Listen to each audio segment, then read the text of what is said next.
Olá, pessoas, tudo bom com vocês? Espero que vocês estejam bem, se cuidando, fazendo tudo o que for possível para preservar a sua saúde, a saúde de todas as pessoas que convivem com vocês e dos outros também que não necessariamente convivem, né? Então, estamos aqui para mais uma aula, agora saindo aí da pré-história, né, que foi a nossa aula anterior, e entrando na aula das civilizações antigas, e eu vou começar aqui a falar do Egito, o Egito Antigo.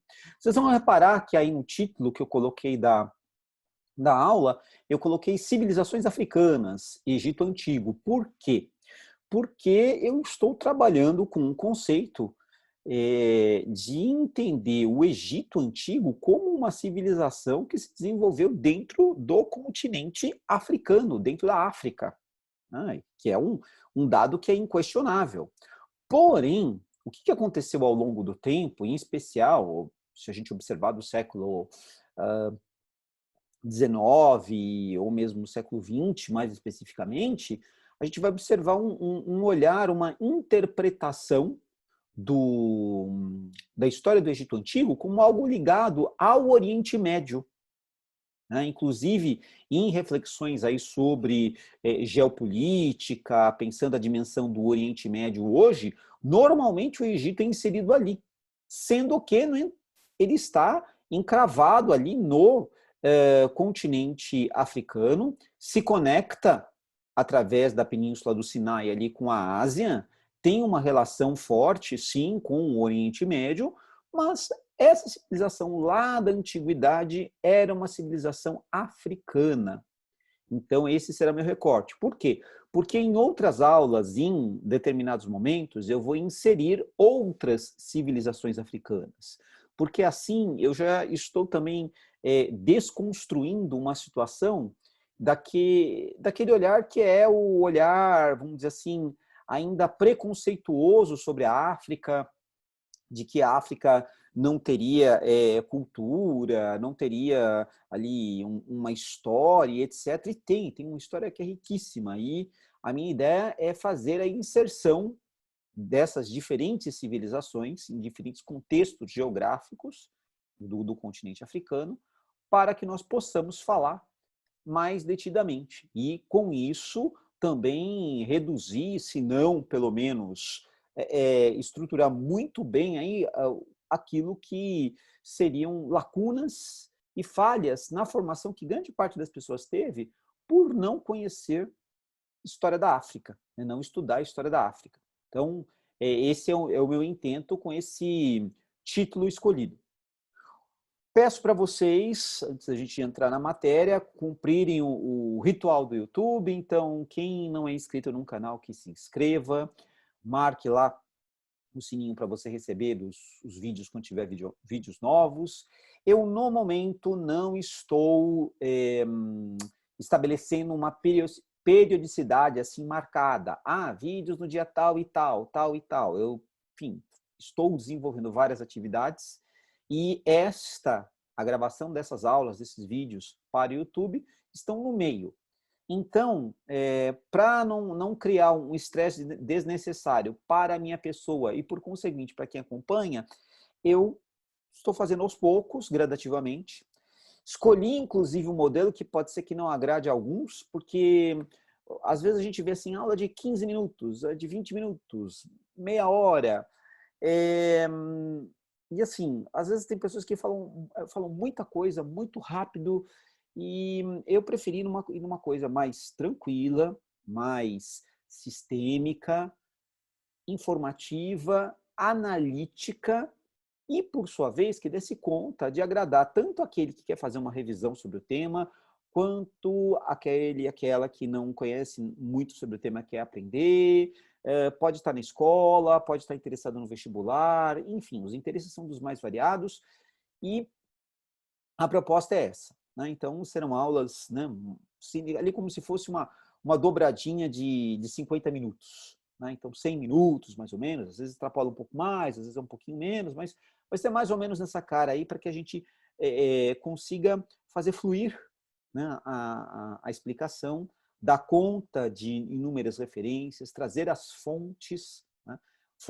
Construir com vocês na explicação aquele conjunto de competências que são a interpretação, né, a comparação, a análise, essa atitude historiadora, né, que a gente supõe que na escola isso tenha sido desenvolvido de alguma forma, maneira, mas nem todas as pessoas tiveram isso. E às vezes ainda associam história aquela coisa de história factual, história data, até tem algumas referências cronológicas que eu estou usando aqui, mas é mais para marcar a história ao longo do tempo do que tornar isso uma questão obrigatória, vamos dizer assim, de você dominar.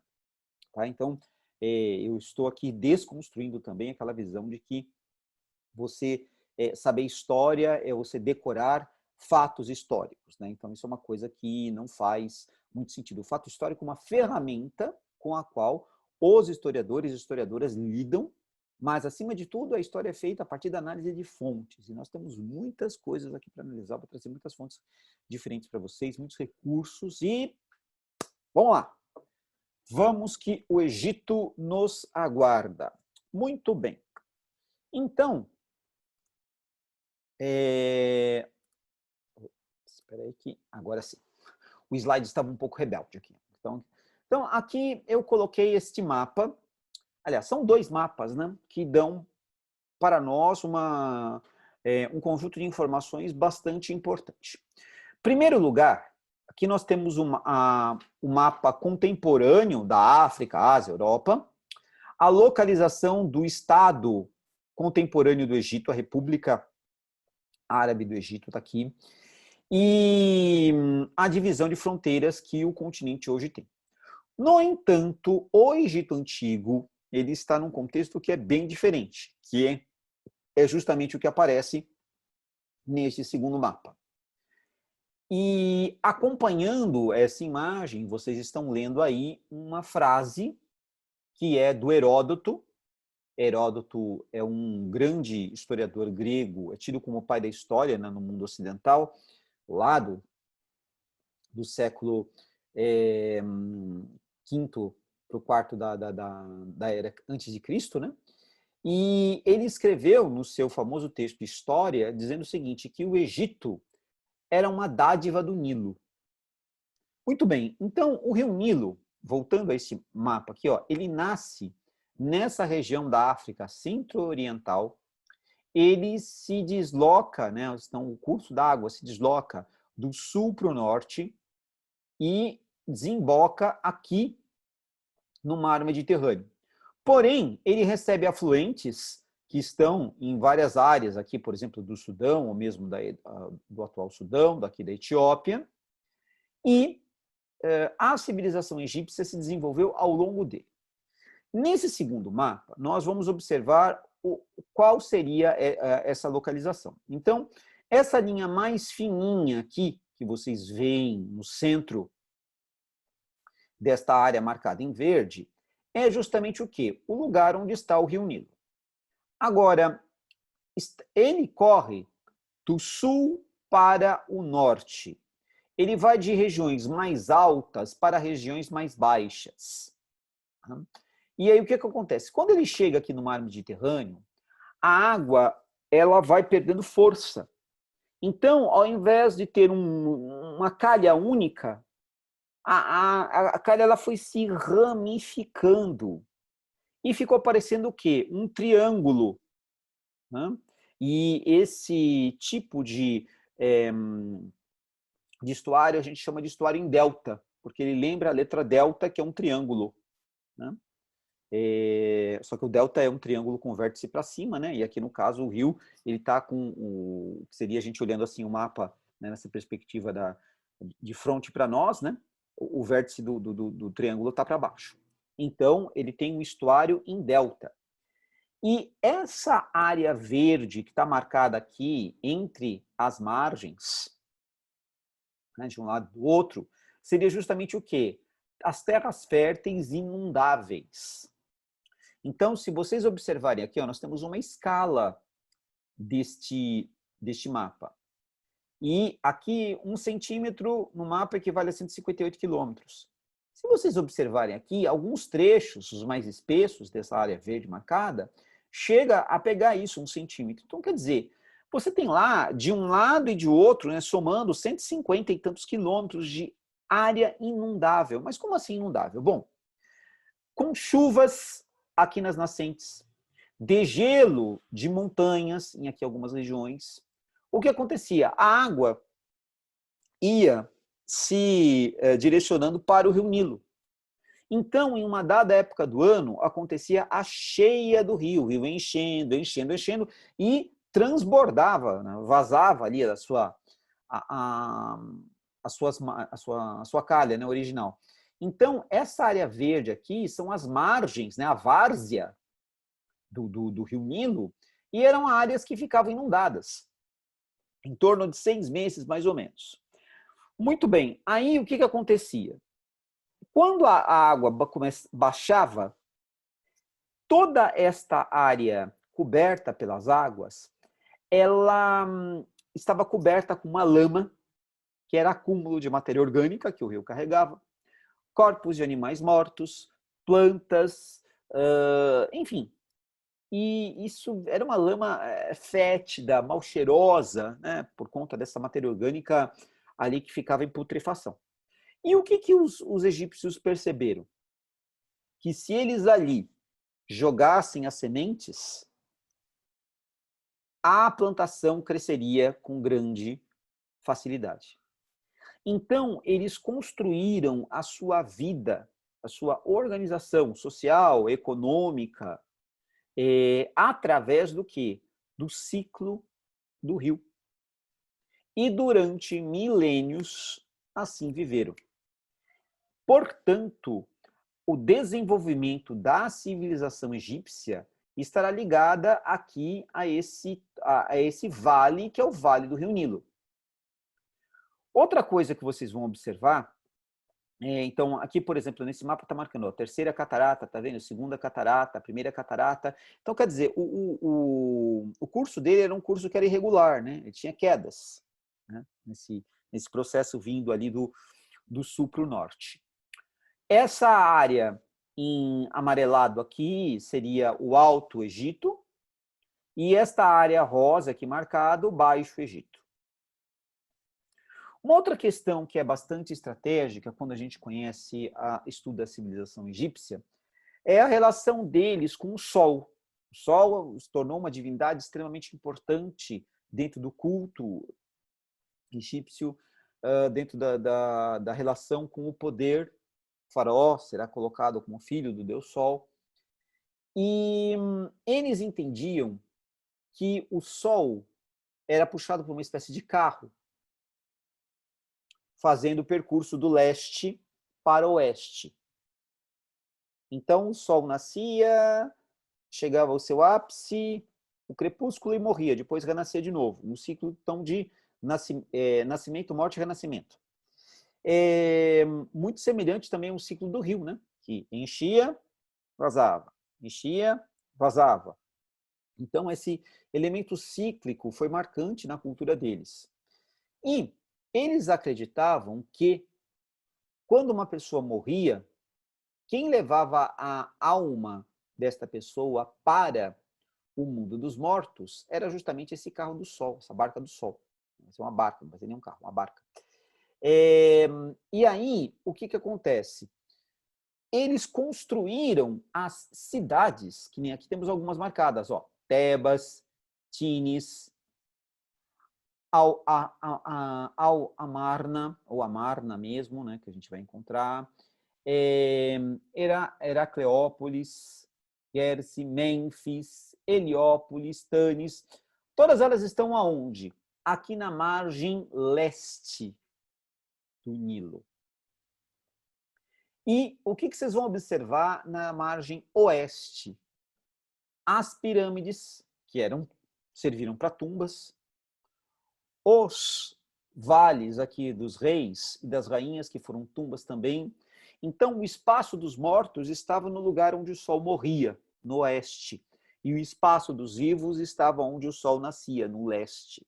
Então, isso é um dado cultural conectado com a relação espacial, conectado com a relação astronômica, que fez com que eles articulassem o seu modo de vida. Então, isso não pode passar, digamos assim, batido. Né? E a gente vai analisar com bastante calma, caso a caso. Muito bem. Eu achei essa imagem aqui, uma imagem que tá em espanhol, tá, mas enfim, acho que perfeitamente compreensível, onde a gente encontra as cidades aqui que eu citei para vocês, né? Então, Luxor, Karnak, né? Então tá aqui a Amarna, hoje o atual Cairo, tal. E aqui o lugar onde a gente vai encontrar templos fúnebres, as tumbas e as pirâmides.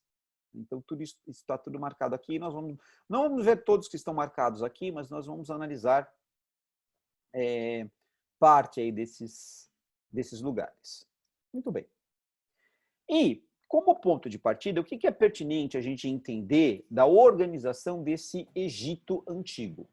Que se tratava, em primeiro lugar, de uma teocracia. Então, theos significa Deus em grego, kratos é governo. Então, é o governo que é feito por um Deus. Então, o faraó, ele era divinizado. Ele era tido como filho do Amon-Ra, que é o deus solar. A sociedade egípcia é altamente hierarquizada. Eu vou mostrar para vocês isso já já. Né? E, assim, as terras eram posse do Estado, que era controlado pelo faraó, e os camponeses, eles viviam num sistema de servidão coletiva. Então, o que significa servidão coletiva? O indivíduo usa a terra, ele planta, produz, cria os animais, tal.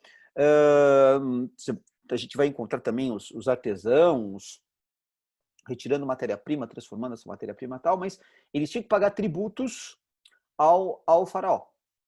Então, essa era a situação. E, como eu acabei de expor aqui para vocês, a agricultura é desenvolvida com técnicas de irrigação e exploração das cheias. Bom, aqui, gente, temos uma foto que mostra uma parte da calha do Rio Nilo. A calha do Rio Nilo está aqui uma margem, aqui outra. Né? E a gente vê aqui vários tipos de cultivo realizados. Então, aqui no caso são cultivos de leguminosas, aqui a gente tem algumas tamareiras.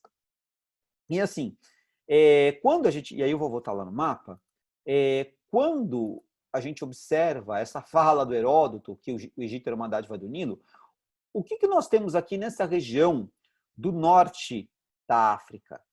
Nós temos aqui nessa região o deserto do Saara. Então, essa civilização não foi o que foi se não fosse o Rio Nilo. Né? E assim, apesar desta área marcada aqui em verde, ela ser aí a área inundável, eles procuravam, com canais de irrigação, levar a água para lugares mais distantes, em que ela naturalmente não chegava.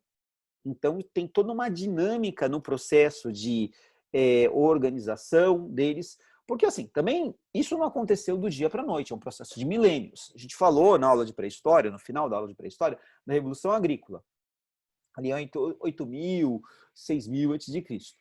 Então, você tem um processo do quê? Primeiro, do desenvolvimento dessas técnicas agrícolas, da transformação disso em conhecimento, da transmissão desse conhecimento de geração em geração e da melhora desse conhecimento.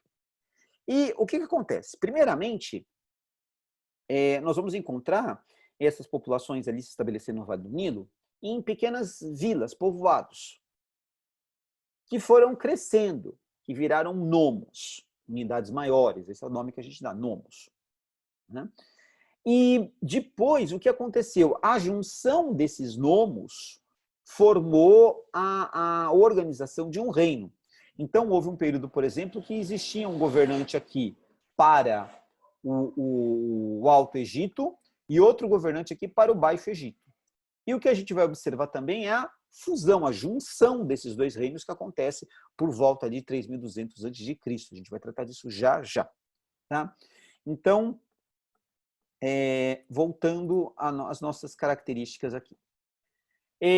O comércio de larga escala, de grande distância entre diferentes territórios, diferentes povos tal, de um modo geral, era uma concessão, uma autorização que o faraó dava a gente de sua confiança, na maior parte das vezes, gente da sua família, né, os seus parentes mais, né, distantes, ou não necessariamente, mas existia um comércio do dia a dia, nesse comércio do abastecimento, do cotidiano e tal.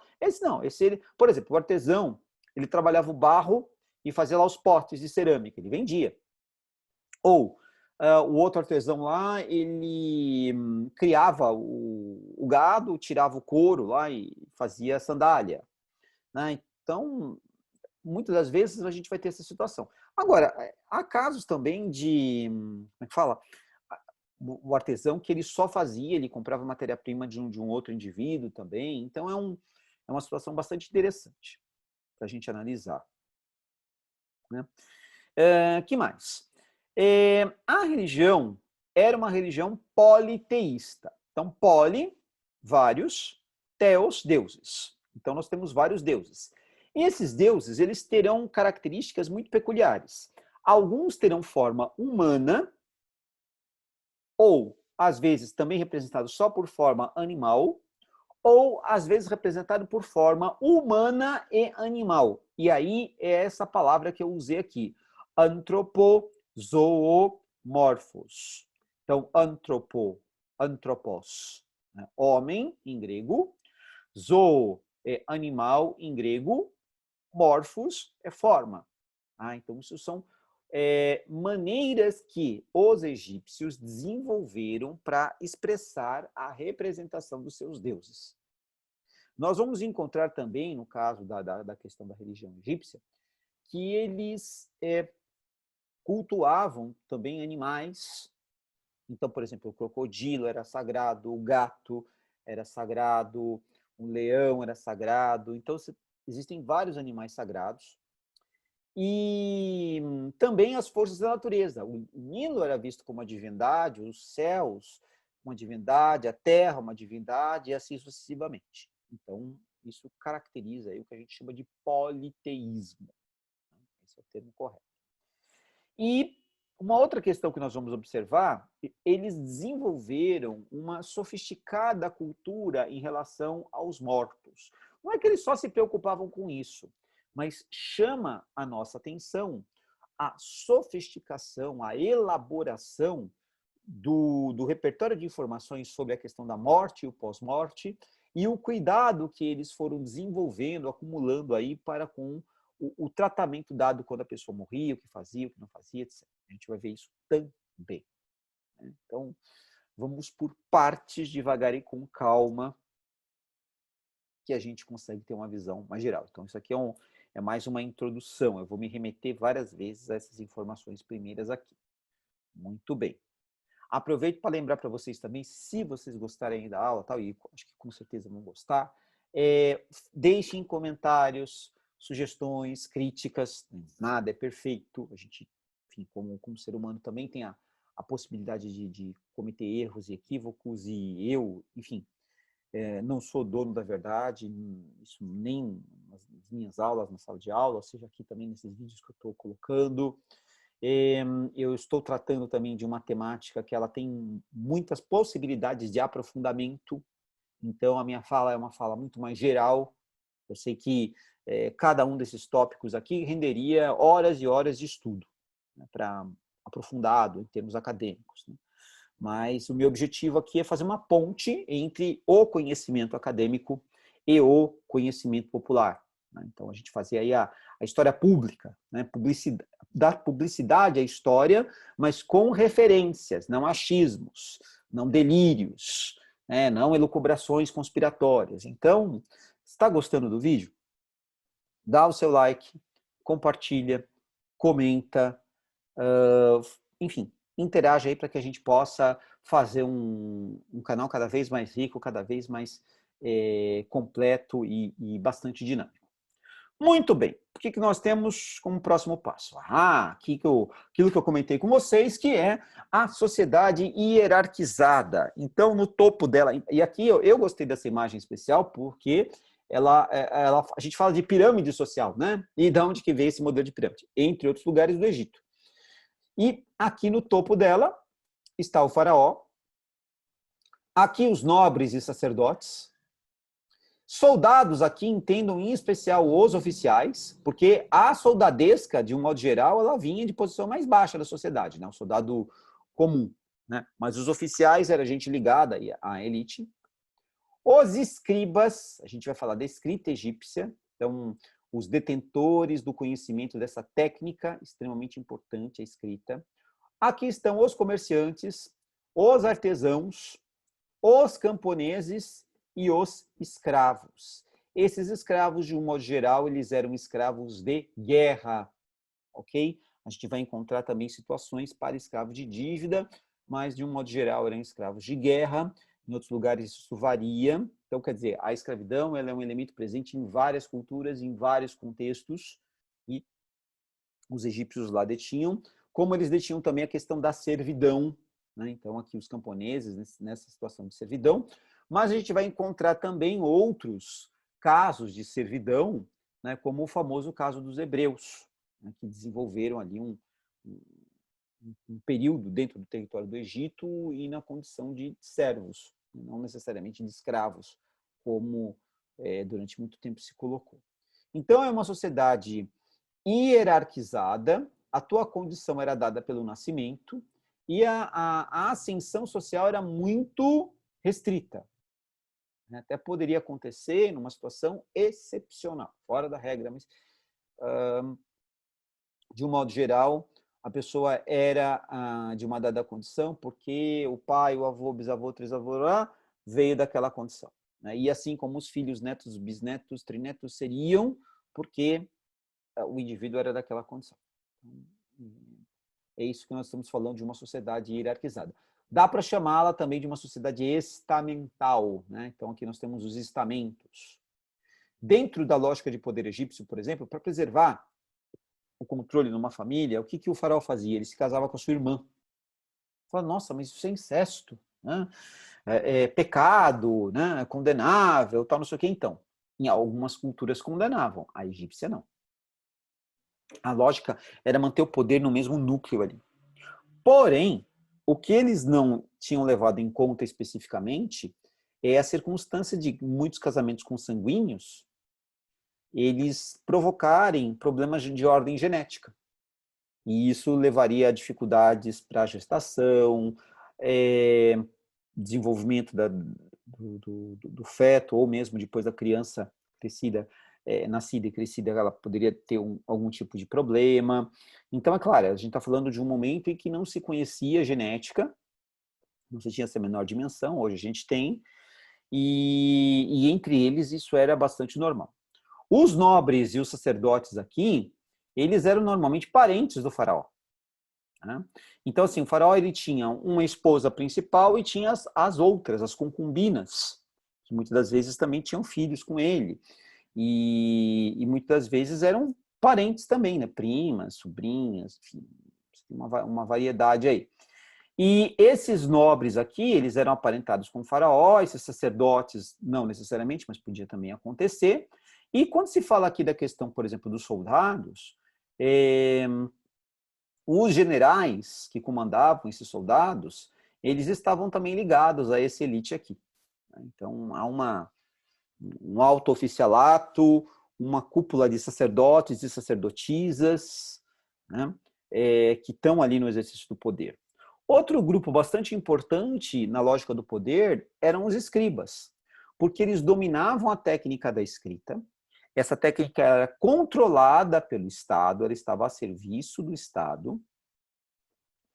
E essa condição ela era hereditária. Então, o sujeito era escriba porque o pai, o avô, o bisavô foi. Então, o filho, o neto, o bisneto também seriam. Então, a lógica era mais ou menos assim. Nós não estamos falando de uma sociedade como a nossa, né, na atualidade, que tem aí um contato amplo com leitura e escrita. Né? Naquela época, isso era muito, muito fechado, específico. E a escrita aqui, ela tem um papel do quê? De uma técnica administrativa. Então, deixa vai tratar isso de modo mais detido aí, e era, portanto, algo muito importante para o controle do Estado. Muito bem. Então, falamos do politeísmo, e aqui eu trago para vocês uma parte aí desses deuses. Então, aqui o Osíris, tido como o senhor do mundo dos mortos, e ele entrou em guerra com esse irmão dele aqui, que é o Set, né? E o Set acaba matando o Osíris e esquartejando o Osíris, espalhando as partes do corpo dele por vários lugares. Aí a esposa do Osíris, a sua irmã, Ísis, que está aqui, a segunda, ela localiza essas partes, reúne essas partes, costura tal, com encantamentos, ela reaviva o Osíris, e ele seria, então, de certa forma, a primeira múmia. Então, ele seria essa divindade. Então, está ele aqui, a sua rainha, a Ísis. Aí temos aqui o Horus, que é o deus, né, do céu, proteção e da guerra, que é ligado ao falcão. Tot, que é a cabeça de... Então, olha aqui o antropozo. Aqui a gente tem a forma antropomórfica. Aqui a gente tem o antropozoomórfica.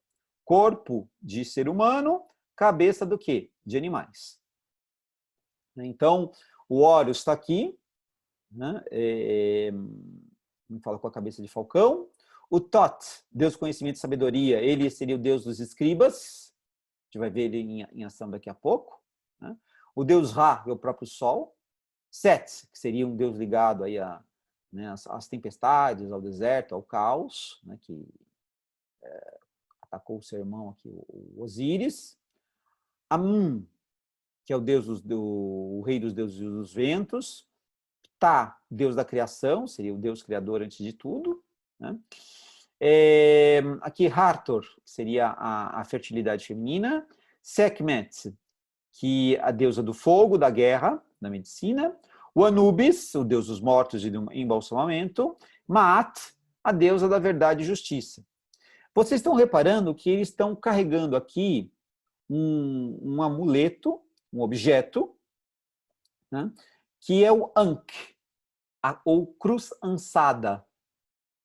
É um símbolo de força, de proteção, uma espécie de chave de conexão com o mundo lá dos mortos com o mundo de cá. A gente vai ver isso, inclusive, tem aí na sequência, no livro dos mortos, isso aparece.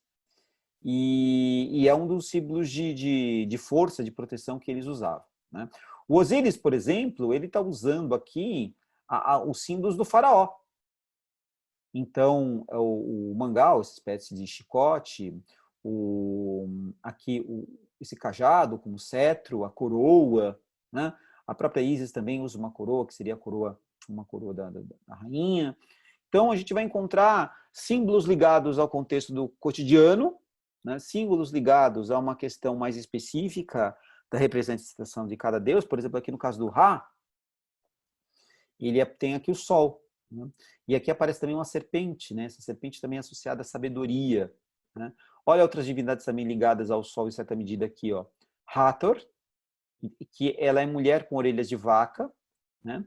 Ou a Sekhmet também, que é cabeça de leoa, né? Então tá aqui também. Então existe essa conexão, né, de algumas divindades ligadas ao sol, outras à lua, água, terra. Então isso é uma coisa bastante ampla. Eu não vou me aprofundar muito aqui, né? A minha ideia, talvez, assim, até mais para frente, é pegar alguns tópicos desses em específicos e fazer um vídeo à parte menor, né?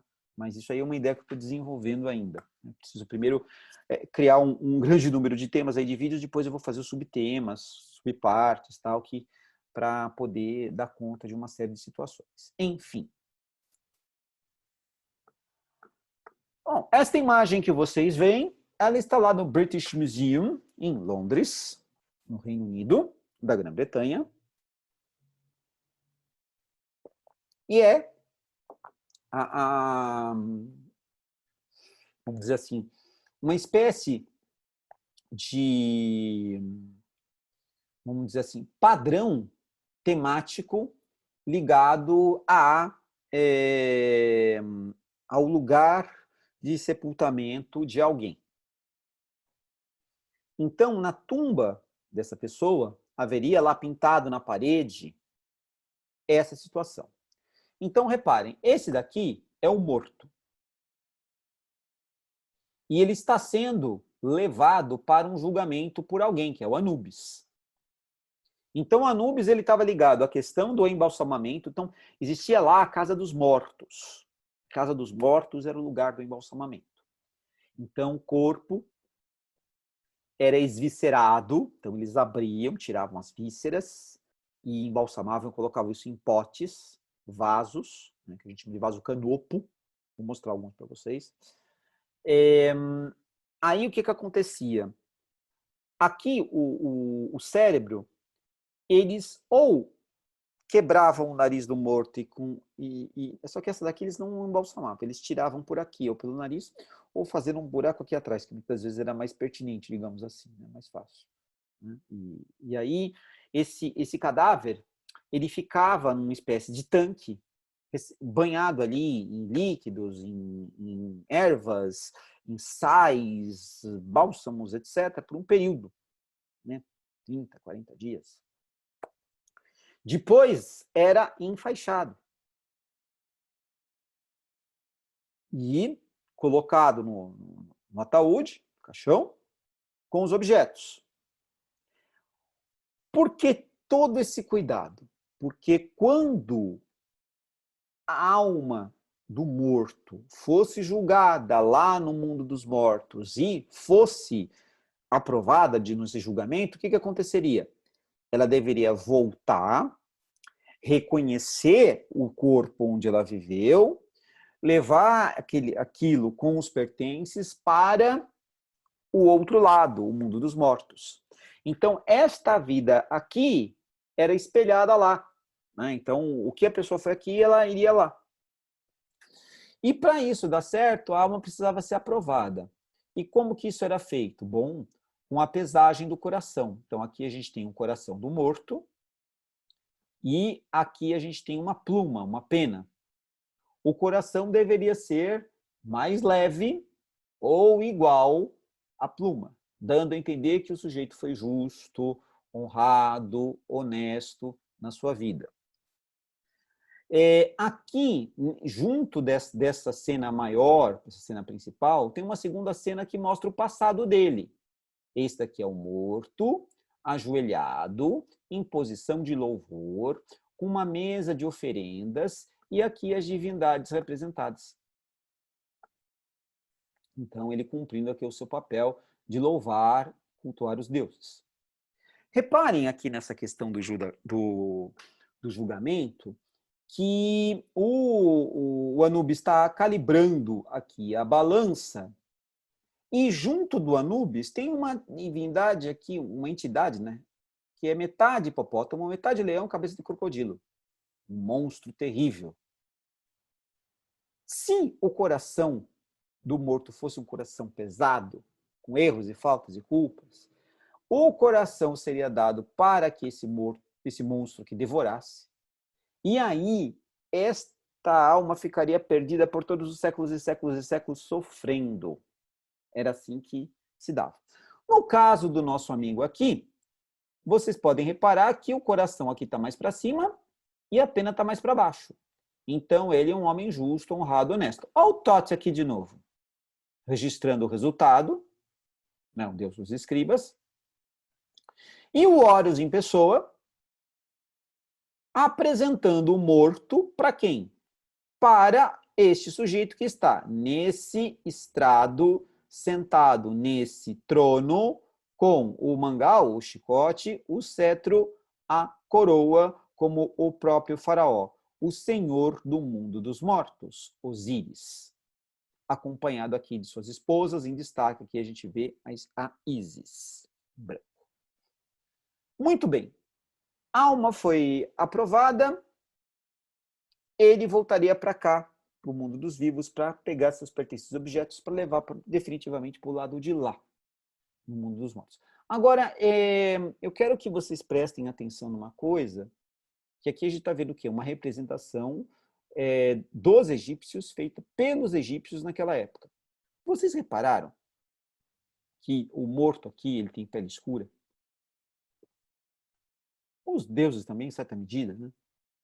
O Osíris ele está aqui de verde porque ele foi morto, né? E foi ressuscitado, então ele seria até a primeira múmia, vamos dizer assim. Mas isso mostra de novo, uma conexão, né, com aquilo que seria a civilização egípcia na sua origem, enquanto uma civilização africana. É bem diferente da visão que o cinema contemporâneo, hollywoodiano especialmente, construiu na nossa cabeça, de usar atores, né, estadunidenses, canadenses, europeus, etc., para papéis representando divindades egípcias, sem levar em conta esse quesito da pele. Então, os egípcios não tinham pele clara, olhos claros, como a gente vai encontrar em alguns filmes, minisséries por aí. Mas isso é interessante da gente analisar. Muito bem. E eis aqui uma múmia. Tá? Agora, detalhe, assim, essa múmia é de período posterior, que a gente estava vendo ali, era do século XIII a.C., né? Aquele livro dos mortos. Agora, esta múmia, ela é do século III, II a.C., período ptolomaico. Né? E é a múmia de um homem que foi encontrado. Aqui nós temos os objetos ligados ao embalsamamento e os elementos de proteção do corpo para proteger esse corpo também do ataque de espíritos ruins e, com isso, quem sabe, evitar um mau destino para este corpo aqui. Tudo bem?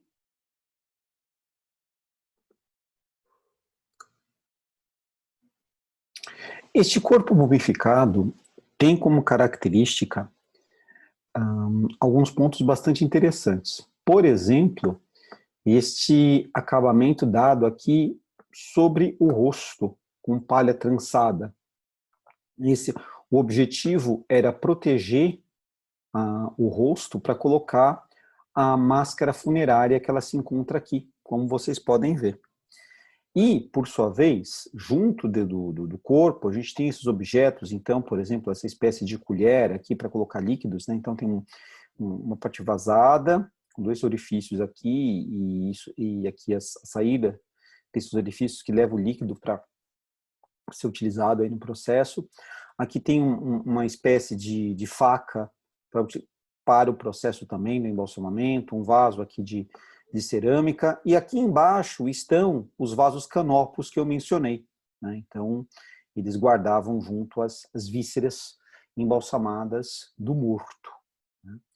E o que a gente pode observar de detalhe, de referência aí, então, é um cuidado bastante grande com essa ritualística do tratamento do corpo, de como esviscerar, o cuidado que era dado às vísceras, e tudo isso está interligado com a questão da imortalidade. Então, alma e corpo precisavam ter aí um tratamento especial. A alma julgada e aprovada lá no além, o retorno, o reconhecimento da última morada e a transladação disso para o outro mundo, né, para o outro lado. Na sequência aqui, eu tenho para vocês duas imagens que são bastante interessantes. Uma que é a imagem de um sarcófago, né? E, no caso, esse sarcófago ele foi colocado num tomógrafo, né? E aí nós temos esta imagem aqui. E o tomógrafo, ele conseguiu, assim, por conta de algumas, provavelmente substâncias, por exemplo, presentes aqui na pintura das mãos, ou mesmo de objetos junto do corpo aqui e tal, que a gente observa mesmo de metal, né, ou minerais, eles acabaram tendo um contraste com o processo do tomógrafo.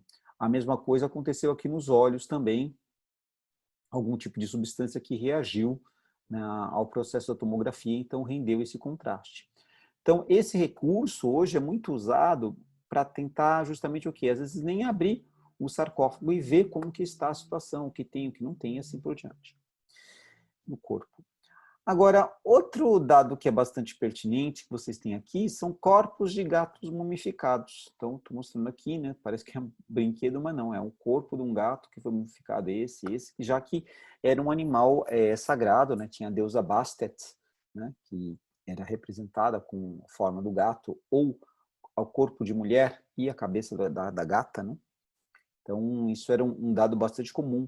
E durante milênios no Egito, até a mudança, né, religiosa, em especial a cristianização, e depois isso desaparece, mas no Egito Antigo, se você maltratasse publicamente um gato, ou alguém visse você fazendo isso, você poderia ser punida com severidade, né, com muita, como que fala?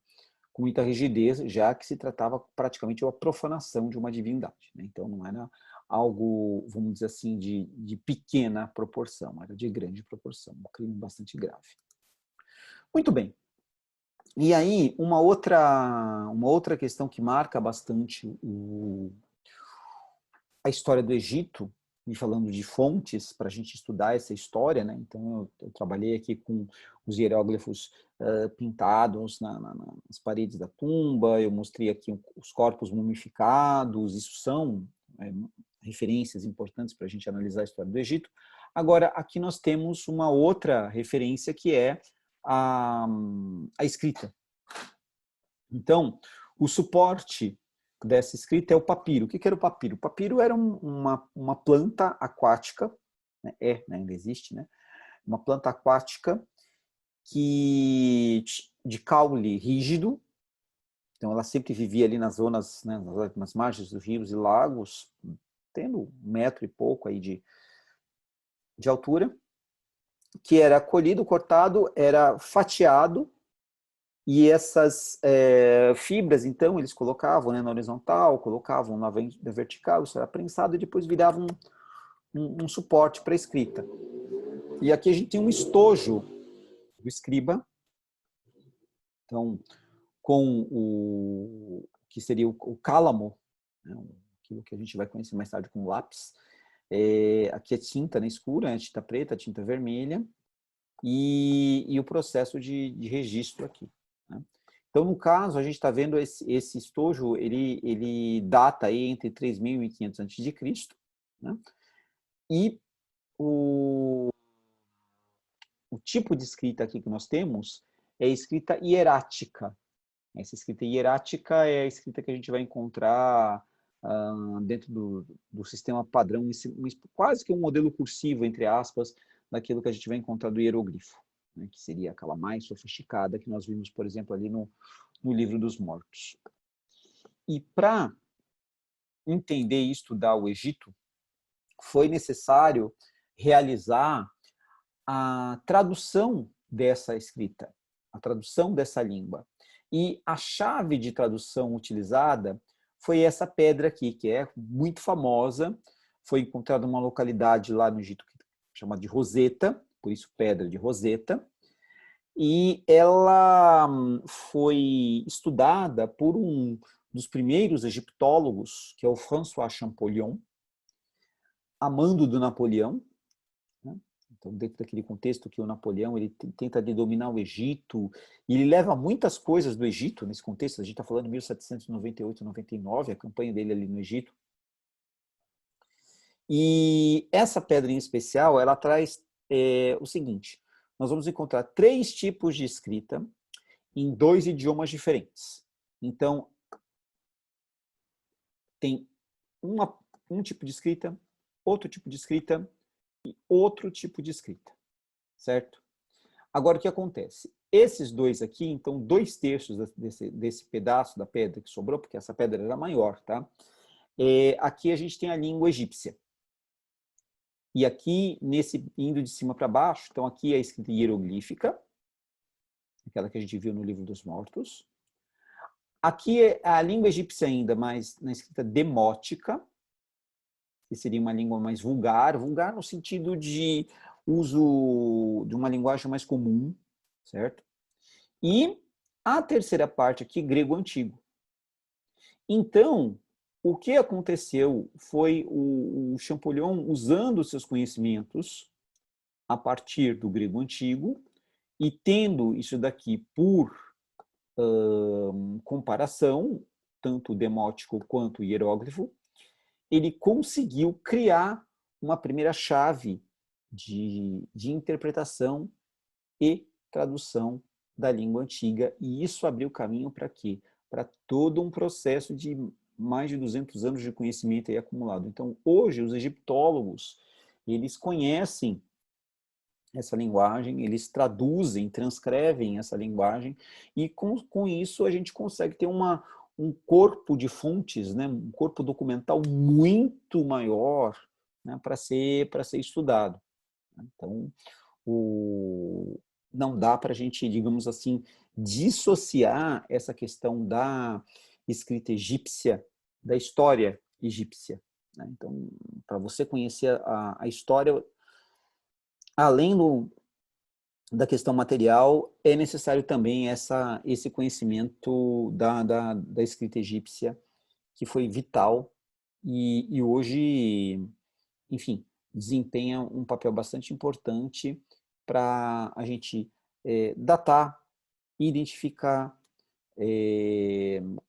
estabelecer ali relações com determinados objetos, com construções, personalidades que viveram, que existiram, tem seu nome registrado. Então, é um repertório bastante importante, onde se cruza aí, né, a questão da informação vinda da escrita com a informação vinda da materialidade, com as informações tiradas de outras fontes, de outras origens, e esse cruzamento de informações vai construindo aí um número bastante amplo de referências para a gente entender a história do Egito. Bom, tradicionalmente, quando a gente pega aí os livros didáticos nossos, a gente vê menção ao chamado Antigo Império, Médio Império, Novo Império. Eu vou usar isso daqui. Tem outras sutilezas nessa cronologia. Então, por exemplo, o período anterior aí, ao Antigo Império, chamado período pré-dinástico, tem período intermediário entre os impérios aqui, mas eu não quero trabalhar com isso especificamente. Então, eu vou mencionar aí o Antigo Império, o Médio Império, o Novo Império e o período helenístico, que é quando o Egito acaba aí a sua existência como uma nação, vamos dizer, um reino ali dotado de significativa autonomia.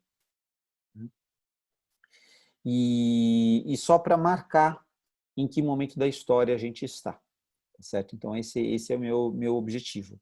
Como eu disse para vocês, cada período desse, em si, valeria a pena ficar 2, 3 horas falando. É muita informação tal. Eu estou criando aqui uma síntese, uma visão mais geral a respeito da história do Egito. Né? E o meu objetivo é esse. Muito bem. Então, estávamos falando da questão do papel das fontes escritas. Né? Agora, aqui nós temos uma imagem muito famosa, que é a chamada paleta do faraó Narmer, ou Menes, ele é tratado às vezes por outro nome, que foi o responsável pela unificação do Alto e Baixo Egito. Né?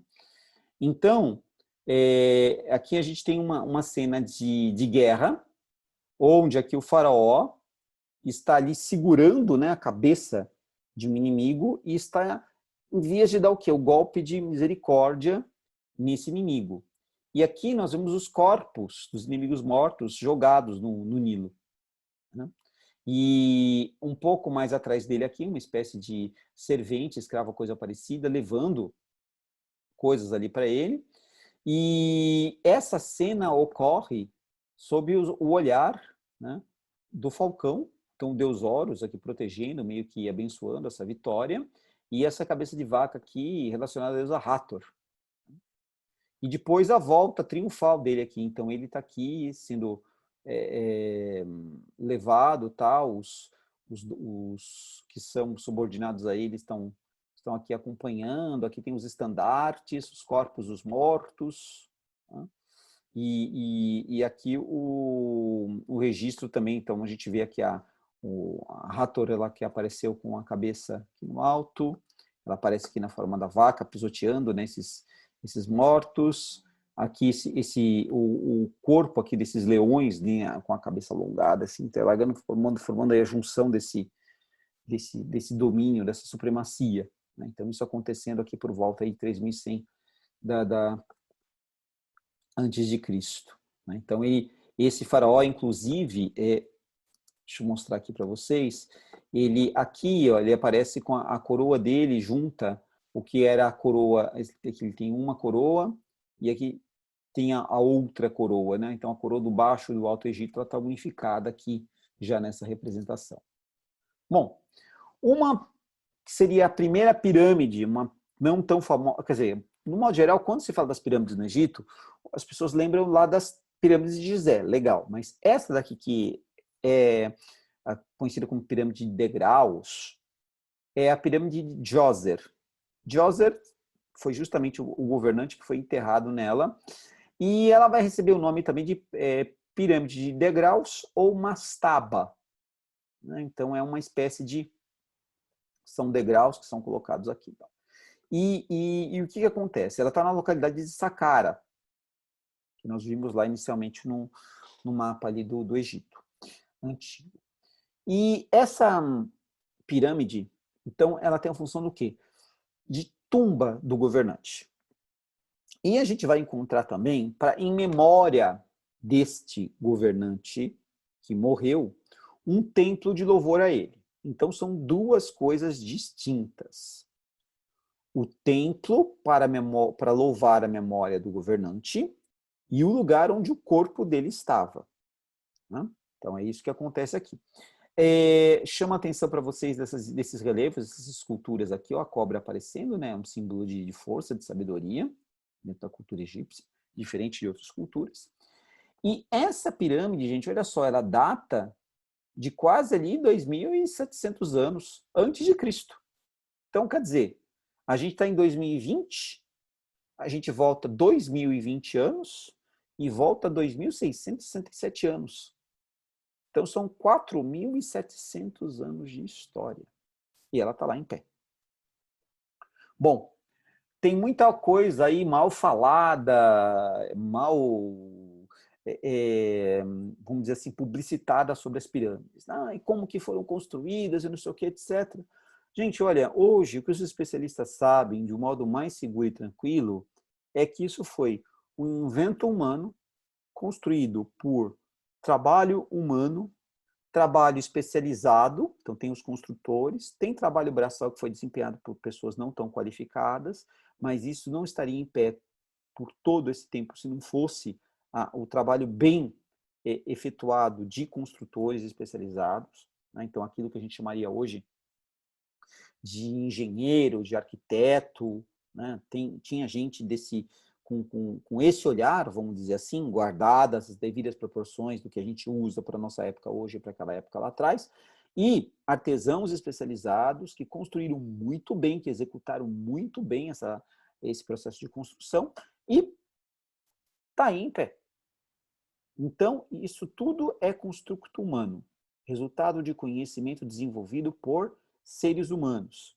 E a gente tem os especialistas recentemente, eles encontraram referências que mostravam o processo de construção.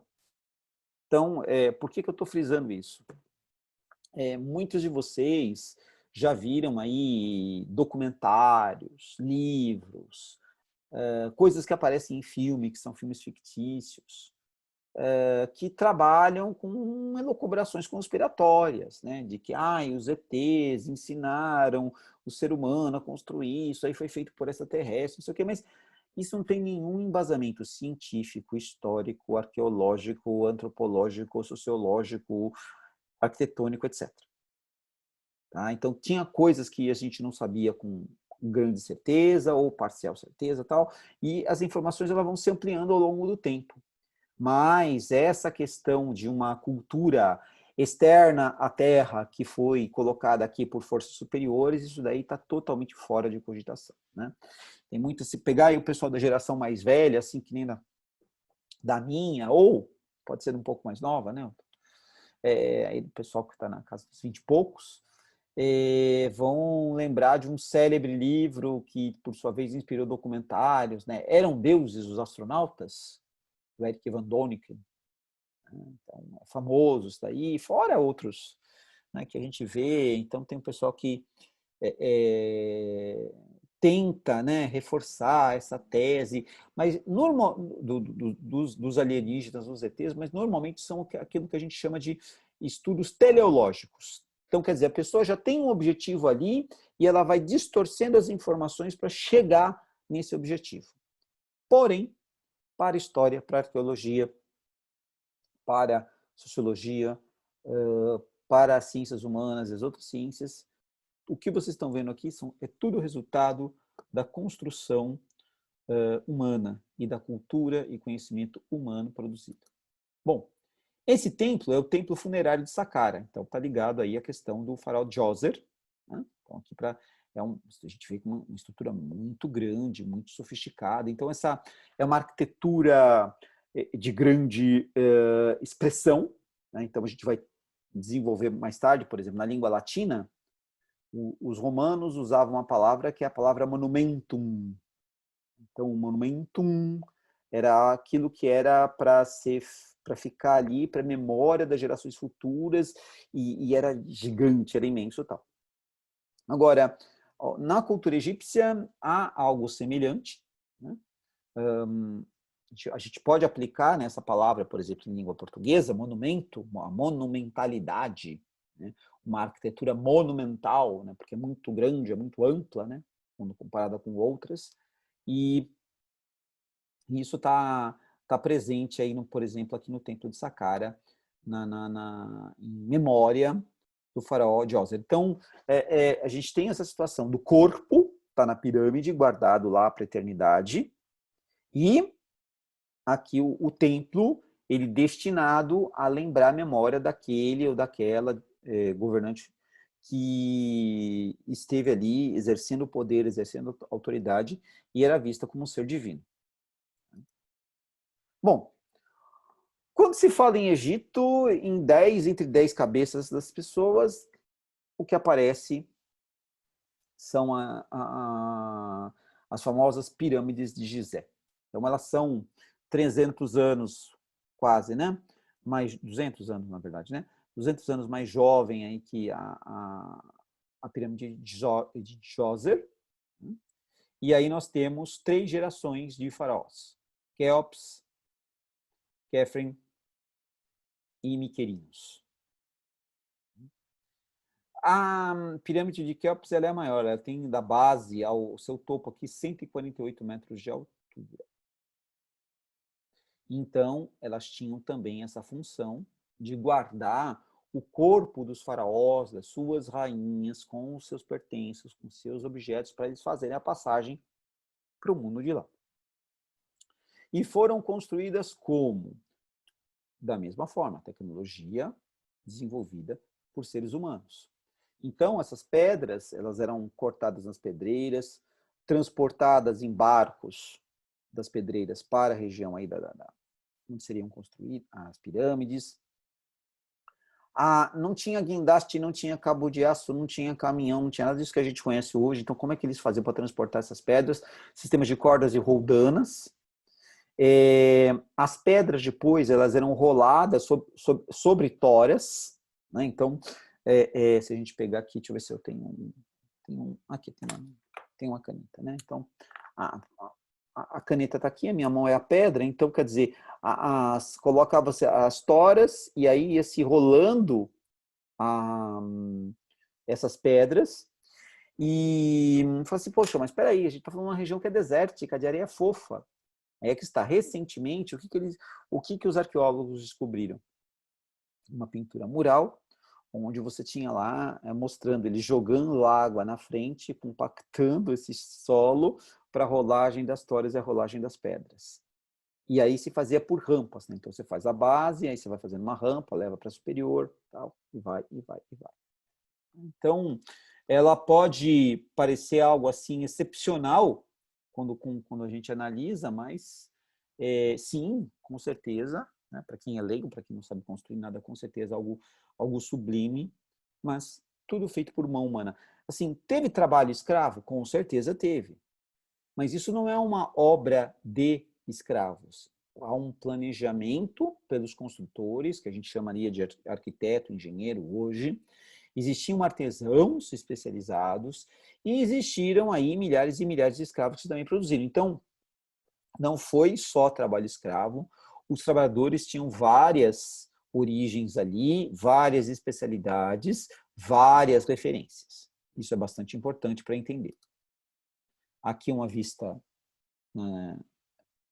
do alto, né, mostrando. E assim, elas estão na margem oeste do Nilo, há um alinhamento com as estrelas, então, por exemplo, a grande estrela de Sírius, que aparece dada a época do ano, tem um alinhamento. Então, existe uma arqueoastronomia por conta da relação com as crenças e conhecimentos que os egípcios tinham em relação a observar as estrelas, observar os corpos celestes, a interpretação que eles faziam dentro da sua cultura.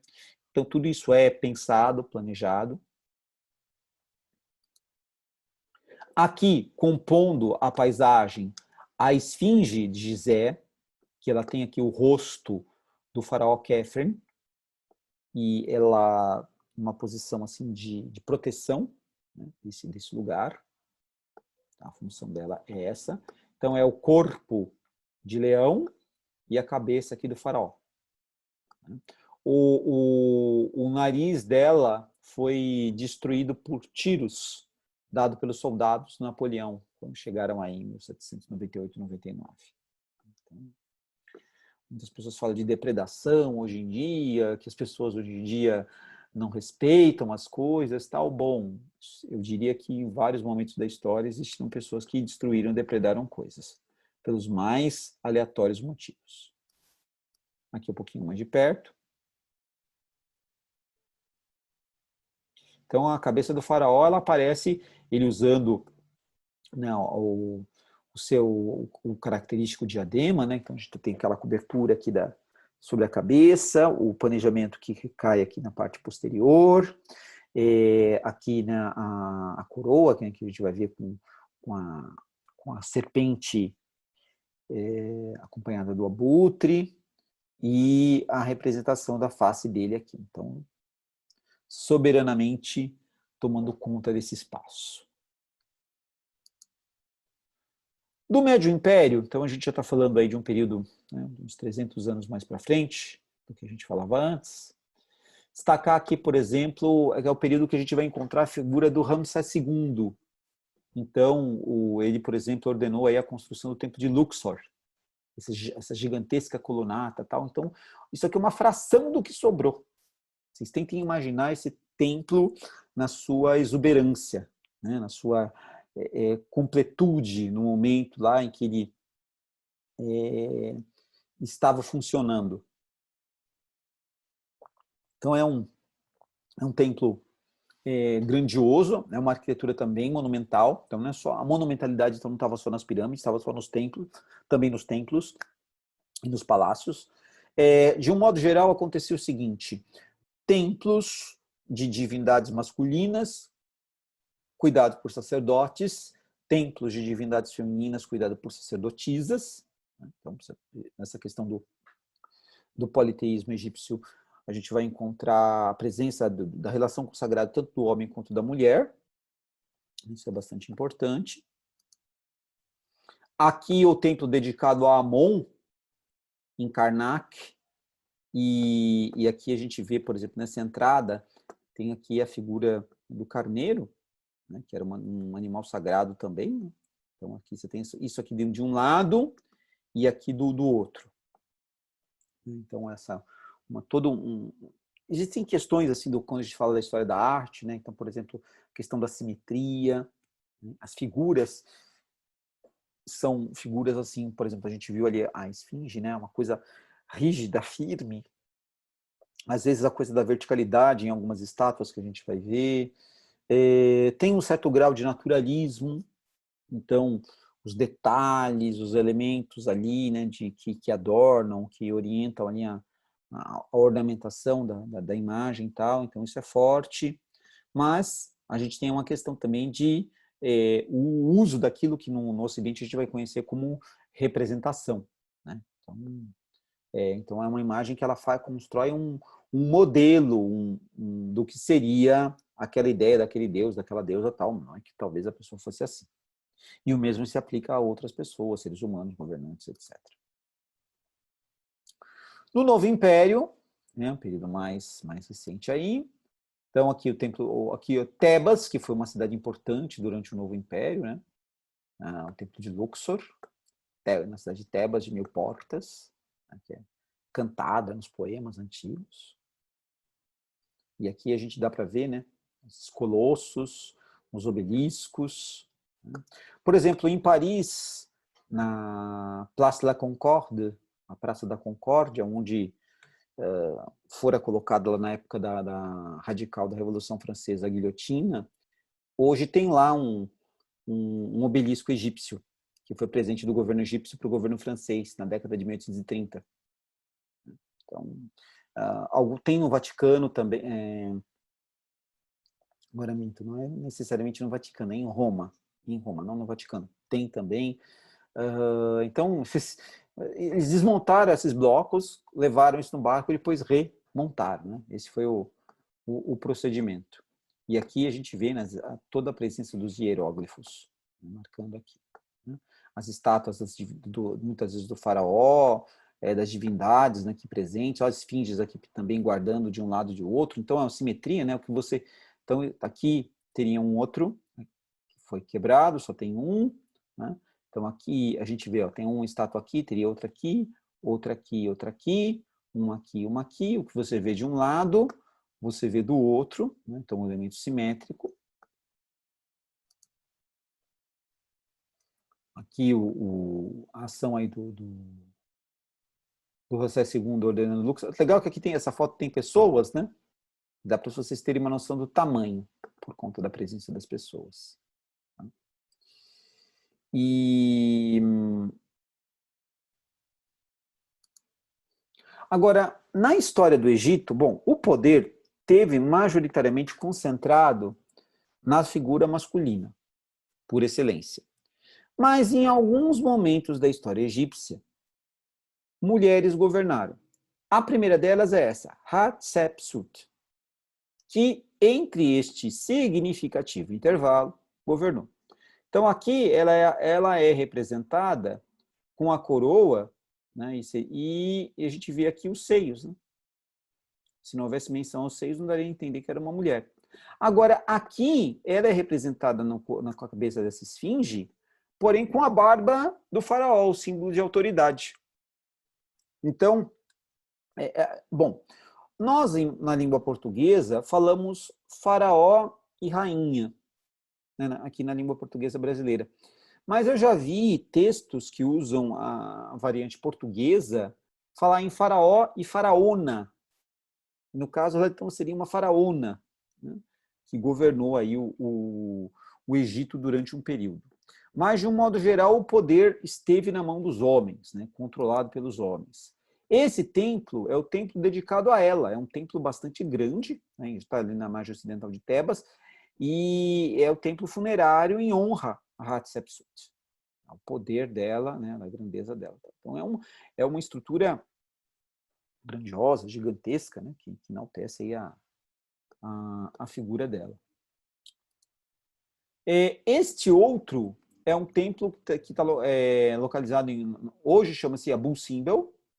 E assim, o que aconteceu? O rio Nilo sofreu uma intervenção moderna nos idos de 1955, com a construção de uma barragem hidrelétrica, que por sua vez cessou o ciclo de cheias e vazantes.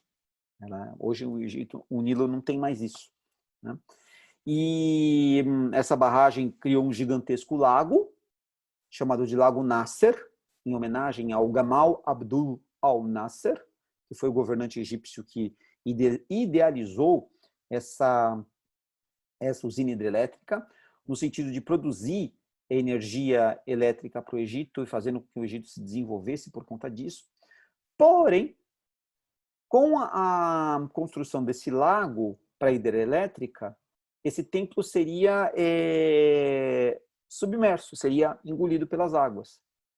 Então, com a ajuda de recursos internacionais, tal, o que foi feito? Ele foi desmontado, foi cortado, tal, e remontado numa parte mais alta, para que o lago fosse feito. Aqui vocês estão vendo o templo onde ele ficava. Aqui é o interior dele, né? Então, tudo isso foi desmontado e remontado, como se fosse um quebra-cabeças. E hoje é onde ele se encontra. E esse aqui é uma visão, uma parte do Lago Nasser, junto à barragem de Assuã, que é o nome dessa hidrelétrica. Então, aqui, vamos dizer assim, que progresso e tecnologia conseguiram ajudar a história, porque muitas vezes a história se torna refém, né, de situações como essa. Esse é um faraó bastante citado e emblemático, o Amenófis IV. Ele tentou promover uma espécie de revolução religiosa e política dentro do Egito, ao sair do politeísmo e tentar a introdução do monoteísmo, onde somente uma divindade estaria ali presente, Atom, o deus solar. Mas eles já não tinham Amon-Ra? Sim, mas muda-se o nome, muda-se o deus, e ele, inclusive, mudou de nome para Akhenaton. Isso durou um certo tempo, porém, o que sabemos é que ele foi assassinado. E aí, nós vamos ver um trânsito de poder bastante peculiar. Aqui, uma cena raríssima, porque é o seguinte, ele ficou uma figura amaldiçoada. Depois da sua morte, a gente vai observar o quê? O processo gradativo de reconstrução do politeísmo, e tudo que era ligado à sua memória foi apagado. Então, estátuas foram destruídas, relevos foram destroçados, tal, e esse foi um dos que sobreviveu. E aqui aparece o faraó, o Akhenaton, ou Amenófis IV, com a sua rainha, a Nefertiti, a famosa Nefertiti, e eles estão aqui com os filhos, iluminados pelo deus Atom. E é uma cena de intimidade, é uma cena de naturalidade gigantesca, é uma cena ali do cotidiano deles, tal, coisa completamente distinta do que a gente encontra em todas as outras épocas faraônicas anteriores, ou mesmo depois com a morte dele e tal, e as demais. Então, parece que alguém fez uma espécie de making-off do que eram os bastidores do poder, e não aquelas representações ultra-tradicionais, retas, hieráticas, imóveis ali e tal. Aqui a gente tem uma leveza, né? Tem movimento, tem assim um ar de tranquilidade, né? Então, seja aqui do gesto do pai com uma das filhas aqui brincando no colo, a outra aqui interagindo com a mãe, então, também apontando, falando alguma coisa. Então, é uma cena muito delicada, né, muito sutil, que sobreviveu a esse processo de destruição e mostra a intimidade do mundo, vamos dizer assim, do poder de uma maneira muito peculiar. Bom, ele foi assassinado e aí quem assumiu o seu lugar temporariamente foi justamente a Nefertiti. Agora, esta imagem é menos conhecida que esta, que está também no museu em Berlim. Então, ela acaba sendo aí uma espécie até de, alguns colocaram de idealização, tal, né, da beleza egípcia. Bom, então ela está aí com uma coroa, com o símbolo do poder, ela governa um período, porém, o poder depois passa para um filho não deles, do Amenófis, né, com ela, mais o filho de uma concubina, um menino de 9 para 10 anos de idade, que governa, entre aspas, até ali os seus 18, 19 anos, e depois acaba morrendo também. Durante muito tempo se falou de assassinato, conspiração, tal, não sei o quê, mas hoje isso está resolvido, né? Então, ela, Nefertiti, antecedeu o governo daqui do faraó menino, que a gente já vai falar. Aqui, ó, no mesmo museu, no Museu Estatal, né, em Berlim, aqui aparece o Amenófis e ela. Então, você fala assim, nossa, mas ela assim, normalmente eles faziam o homem mais alto, a mulher mais baixa, porque na lógica, né, do poder patriarcal, né, o poder maior, o poder menor. Aqui há um naturalismo bastante interessante, né, da representação deles, dos rostos, né? Como que isso também cai no corpo aqui, né? Então, a gente vê aqui os seios, o abdômen dela, as coxas, né? O mesmo acontece aqui com esse saiote do Amenófis. Um tipo de representação muito peculiar ali para a época deles. E aqui essa imagem da máscara mortuária do faraó menino, o Tutankhamon, que foi responsável pela restauração do politeísmo depois do governo aí do seu pai, Amenófis, né, Akhenaton. Ele, quer dizer, não foi uma ação dele em si, né?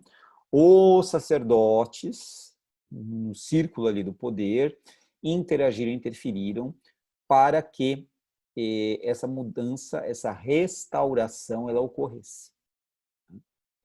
E ele teria sofrido uma queda na adolescência, isso provocou uma fratura no fêmur, que ela foi mal resolvida, mal consolidada, e isso criou desdobramentos, sequelas, e ele acabou morrendo muito provavelmente dessas sequelas, e não de conspiração e assassinato e tudo mais. Então, essa máscara, a tumba dele, encontrada pelo Howard Carter, em 1922, ela foi encontrada intacta. E existiam lá um conjunto, então, que um corpo que estava dentro de um sarcófago, dentro de outro, uma sequência, né, de 7 sarcófagos. E essa aqui é a máscara funerária, né, que estava sobre o corpo. E hoje ela está lá no Museu do Cairo, no Egito, feita em ouro maciço. Desmontada, policromada. E a mesma situação, né? Então aqui a barba como símbolo do poder, mas ele era imberbe praticamente ainda, né? O rosto, né? Jovem. O abutre e a serpente aqui, né? Símbolos de poder. E aqui a presença, né, desses montados em azul, em vermelho, né? O lápis lazuli incrustado também. Então, algo altamente refinado, sofisticado, mostrando aí esse signo de poder do Tutankhamon. Bom, o Egito, ele foi sofrendo várias dominações, vários processos de invasão. Né? Então, por exemplo, lá em 1500 a.C., a gente tem a invasão dos Ixos. Então, eles ocupam o Egito durante um tempo, depois o Egito os expulsa. Depois nós vamos ver ali, nos idos dos anos 600, 500 a.C., a expansão dos babilônios, dos persas, e depois dos anos 300, a expansão de Alexandre o Grande. Então, Alexandre o Grande, ele anexa o Egito, aquilo que era o seu reino na Península Balcânica, e depois vai tomando várias outras partes da Ásia, que era do Império Persa, e isso vai formar um Império Helenístico. Então, a gente fala do período helenístico ali. E quando o Alexandre morreu, em 323 a.C., o seu império foi retalhado. E o general que ficou com a região do Egito foi o general Ptolomeu. Então ele fundou uma família que a gente vai conhecer com o nome de dinastia Ptolomaica, que vai do século IV a.C. ao século I a.C. E aqui nesse mapa a gente tem essa noção. Então olha o percurso do Alexandre. Então, o que era o Império? O Império, na verdade, ele nasceu primeiro, a Macedônia marchou do norte para o sul, e em 338 a.C., dominou toda a Península Balcânica. Isso nas mãos de quem? Filipe II da Macedônia. Filipe II foi assassinado em 336 a.C., e aí o Alexandre, o que ele fez? Ele quis ampliar o domínio dos seus pais, atacando o Império Persa. Então, o Alexandre ele vem, essa linha vermelha é o percurso do Alexandre. Ele foi marchando contra os persas, com Dario II, aí, ele foi atacado, ele vai tomando esses territórios e chega aqui, toma o Egito. Inclusive, no Egito, ele acaba sendo retratado, registrado como faraó. Ele vai ser colocado na simbologia faraônica. E continua sua marcha até atingir a Babilônia, Susa, Persépolis, Passárgada, né, a famosa Passárgada, né, que a gente conhece pelo poema do Manuel Bandeira. Vou embora para Passárgada, porque lá sou amigo do rei. Então, esse verso é bastante conhecido. E ele vai marchando pela Ásia Central até chegar ao Vale do Rio Indo. Então, todo esse processo de conquista, ele estabeleceu ao longo de 12 anos. Depois ele volta e acaba morrendo aqui na Babilônia em 323 a.C. Ao que parece, teria sido por morte natural. Ele teve uma febre, um tipo de doença, e morreu por consequência dessa febre. Mas se levanta a hipótese do envenenamento. Bom, ele morreu, ele estava casado com uma princesa dessa região aqui, que é a Báctria, tinha tido um filho, que ela se chamava Roxana, ou Roxana, e teve um filho com ela, porém ele deveria ter indicado esse menino, falando, olha, esse aqui é meu filho, esse aqui é meu herdeiro, ele vai governar no meu lugar. Ele não fez isso. Quando ele morreu, seus generais retalharam o império. Então, partes do império ficaram com diferentes generais, e essa região aqui que a gente está vendo, do Egito, Líbia hoje, ela ficou sob o controle do general Ptolomeu, e daí essa dinastia que eu estou falando, dinastia Ptolomaica. E essa dinastia é a última governante do Egito. E eu queria dar uma certa ênfase aqui, só para a gente criar o gancho, porque eu vou voltar no futuro essa história em Roma, porque, enfim, há, por exemplo, aqui esse templo de Horus, em Kom Ombo, né? Ele foi construído no período ptolomaico. Então, peraí, você tem a fusão da cultura oriental com a cultura greco-macedônica, então essa é a cultura helenística, sim. Porque a cultura helênica é a cultura grega. Agora, a helenística é a grega com oriental. Então, exemplos dessa cultura, né? Então, aqui, esse templo dedicado a Horus, em Kom Ombo. O templo de Khnum, que ele tem a cabeça de Gnu, né? Aqui representado. Aqui eu peguei um relevo, aqui uma pintura, também construído nesse período místico.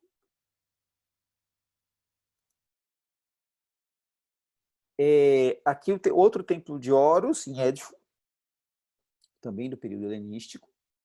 Então, quer dizer, a cultura egípcia ela não desapareceu com a dominação do Alexandre, ela se funde. Né? Como a gente vai ver também templos ligados a divindades greco-romanas. Mas isso eu vou falar na aula sobre o Império Helenístico em específico. Aí eu vou voltar, mas aqui eu só estou fazendo o gancho, só colocando as referências. Aqui o interior desse templo de Horus, que tem um turista aqui sentado descansando, né? Dá para ver um pouco uma ideia do tamanho, né, dessa estátua. E onde eu queria terminar aqui a nossa aula falando desta que é a última governante do Egito autônomo, vamos dizer assim, a Cleópatra VII, que fora aquela que se envolvera com Júlio César e depois com Marco Antônio, e depois da sua morte, o Egito vira uma província romana, né, dominada diretamente por Roma, pela República Romana e, por fim, pelo Império Romano. Né? Inclusive, o nome, né, que a gente usa, Egito, vem do latim, né, Aegyptus. Aegyptus. Essa palavra, tem lá um mosquito, transmissor da dengue, Aedes aegypti, ou Aegypti. Então, o Aegyptus, o Egito, que a gente vai conhecer, ele surgiu aí dentro desse contexto. Aqui eu quis comparar as duas, tanto essa moeda quanto essa cabeça, elas estão aqui nesse museu, né, de antiguidades lá de Berlim. E então aqui algo também naturalista, figurativo, bem característico da cultura greco-romana, né? Aqui também isso marcado no relevo dessa moeda. Agora, eu quero deixar um pouco de lado, né, para a gente ir deixar como gancho para a aula vindoura, que é o seguinte: quando a gente vê coisas do Egito, no cinema, minisséries e tal, algumas figuras ganharam uma biografia própria, e a Cleópatra é uma delas. Então, a Cleópatra ela acabou sendo mostrada ao longo da história aí como mulher fatal, mulher sensual, a sedutora, como ela só tivesse o corpo e a beleza para oferecer.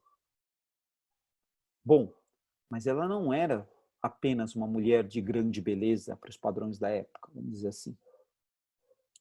Ela era também uma mulher culta, com uma significativa erudição, com conhecimentos que lhe capacitavam para exercer o poder. E, na altura, por exemplo, ela entrou em disputa com o irmão, que é o Ptolomeu XIII. Ela era a irmã mais velha, o Ptolomeu XIII era o irmão mais novo, ele tinha 13 para 14 anos, ela tinha 19 para 20, e eles estavam casados, deveriam governar juntos, mas aí há um racha entre eles. E esse racha vai fazer com que a situação se complique, e aí a relação de poder dela com o Júlio César, depois com Marco Antônio, e o desfecho disso para a história do Egito. Né?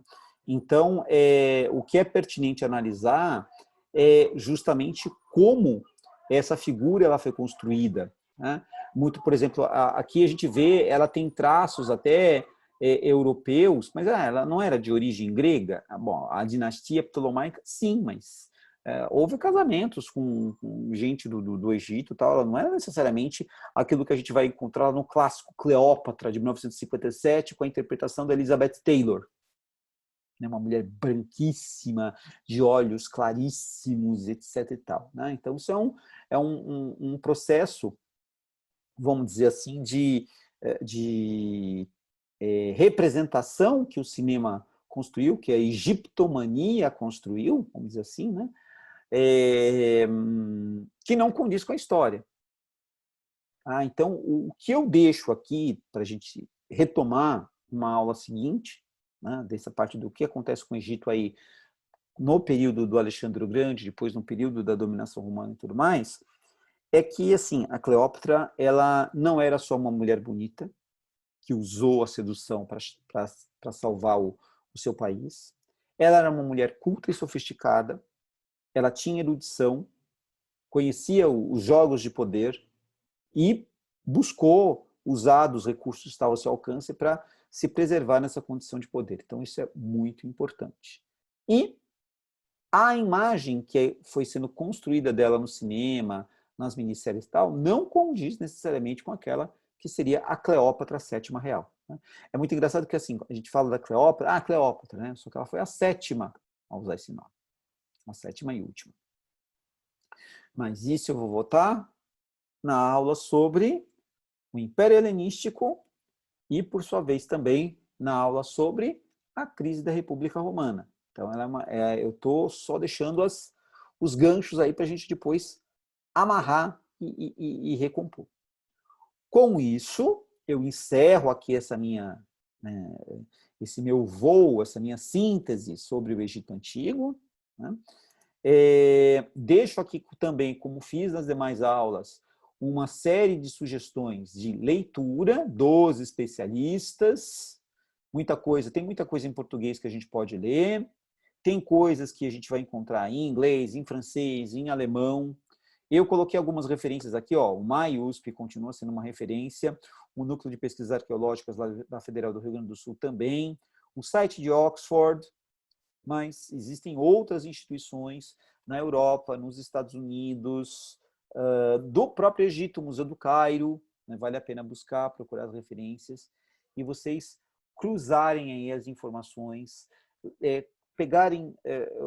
tomarem contato com mais dados, e assim terem uma visão menos estereotipada, terem uma visão menos decalcada aí dos, digamos, boatos, das elucubrações conspiratórias, dos delírios que às vezes a ficção coloca e estabelece. E, enfim, não é uma aula completa, mas eu dou para vocês um panorama sobre esta importante civilização africana que se desenvolveu ao longo de milênios ali, junto do Vale do Rio Nilo, que tem uma importância significativa para a história da humanidade e que a gente vai reconectar com outras civilizações e culturas ao longo aí das próximas aulas. Me despeço aqui e eu deixo como chamariz a nossa próxima aula, a Mesopotâmia, uma das famosas civilizações que se desenvolveram aí na região do Vale do Rio Tigre e do Eufrates, no que é hoje o atual Iraque. Então fica aqui meu muito obrigado para vocês, pela atenção, pela paciência. Façam aí os seus comentários, suas críticas, sugestões, elogios. Compartilhem essa aula aí com seus amigos e conhecidos. Se inscrevam no canal e a gente vai colocando mais e mais conteúdos e informações referentes aí para vocês. Muito obrigado e até a próxima.